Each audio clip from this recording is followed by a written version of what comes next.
Hello my dear student, how are you? I hope के सब अच्छे होंगे। तो बच्चों स्टार्ट करते हैं क्लास 5th का कंप्यूटर चैप्टर नंबर 2।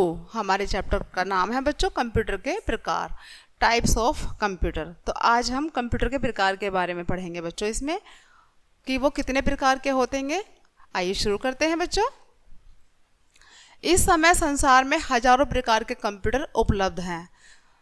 मतलब इस टाइम हजारों प्रकार के कंप्यूटर उपलब्ध हैं, लेकिन उनकी कुछ ऐसी विशेषताएं होती हैं जो बहुत से कंप्यूटरों में समान रूप से पाई जाती हैं, जैसे उनकी मेमोरी का आकार, गणना कार्य करने की गति, उपलब्ध उपकरण आदि। कंप्यूटर की आंतरिक मेमोरी के आकार, भंडारण क्षमता और उनकी प्रोसेसिंग गति के आधार पर कंप्यूटरों को मुख्य रूप से 4 श्रेणियों में वर्गीकृत किया गया है। कितने में बच्चों?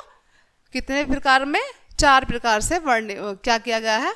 वर्गीकृत किया गया है 4 श्रेणियों में। कौन कौन सी? Mainframe computer, mini computer, micro computer और सुपर कंप्यूटर में। अब इन सभी श्रेणियों के कंप्यूटरों का संक्षिप्त परिचय निम्न प्रकार है। मतलब जो भी जितने 4 प्रकार के कंप्यूटर हैं उनके बारे में हम संक्षिप्त रूप से जानेंगे बच्चों। सबसे पहले है मेन फ्रेम कंप्यूटर। ये कंप्यूटर बहुत बड़े आकार के होते हैं और एक बड़े कमरे में ही आ पाते हैं। इनकी रैम 4 गीगाबाइट से 1 टेराबाइट तक होती है और इनमें 150 टेराबाइट या अधिक क्षमता की हार्ड डिस्क होती है। ठीक है बच्चों, पिक्चर में देख पा रहे हैं आप, ये कौन सा कंप्यूटर है? मेन फ्रेम कंप्यूटर है। मुख्य कंप्यूटर से सैकड़ों टर्मिनल जुड़े होते हैं जो कई कमरों में बिखरे होते हैं। प्रत्येक टर्मिनल में एक व्यक्ति स्वतंत्र रूप से कार्य कर सकता है। इस प्रकार मेन फ्रेम कंप्यूटर पर एक साथ सैकड़ों व्यक्ति कार्य कर सकते हैं। इन पर अनेक प्रकार के सॉफ्टवेयरों का प्रयोग किया जा सकता है। सबसे पहले IBM कंपनी ने मेन फ्रेम कंप्यूटर का विकास किया था। आगे देखते हैं। मेन फ्रेम कंप्यूटर का प्रयोग बड़े बड़े सरकारी कार्यालय तथा व्यापारिक संगठनों द्वारा किया जाता है। ये कंप्यूटर तापमान, आर्द्रता, धूल आदि से बहुत जल्दी प्रभावित हो जाते हैं। मतलब इन सब का इन पर बहुत जल्दी असर हो जाता है, इसलिए इनके लिए वातानुकूलन अनिवार्य होता है। वर्तमान में मेन फ्रेम कंप्यूटर की संख्या बहुत कम रह गई है। मतलब जो प्रेजेंट टाइम है इसमें इनकी संख्या बहुत कम हो गई है। इस कंप्यूटर में लगभग 18,000 वैक्यूम ट्यूब, 70,000 रजिस्टर और लगभग 5 मिलियन जोड़ थे। यह कंप्यूटर एक बहुत भारी मशीन के समान था जिसे चलाने के लिए लगभग 160 किलोवाट विद्युत ऊर्जा की आवश्यकता होती है। मतलब जो फर्स्ट टाइम जो कंप्यूटर आया था ये उसकी बात हो रही है बच्चों। आगे है मिनी कंप्यूटर। पिक्चर में देख पा रहे हैं बच्चों, मिनी कंप्यूटर की पिक्चर है।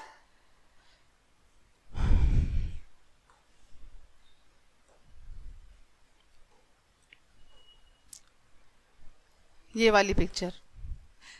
ये कंप्यूटर मेन फ्रेम कंप्यूटर से अधिक अपेक्षाकृत छोटे आकार और कम क्षमता के होते हैं और एक छोटे कमरे में आ जाते हैं बच्चों। वो बड़े कमरे में आते थे पहले वाले मेन फ्रेम कंप्यूटर, और जो मिनी कंप्यूटर होते हैं वो एक छोटे कमरे में आ जाते हैं।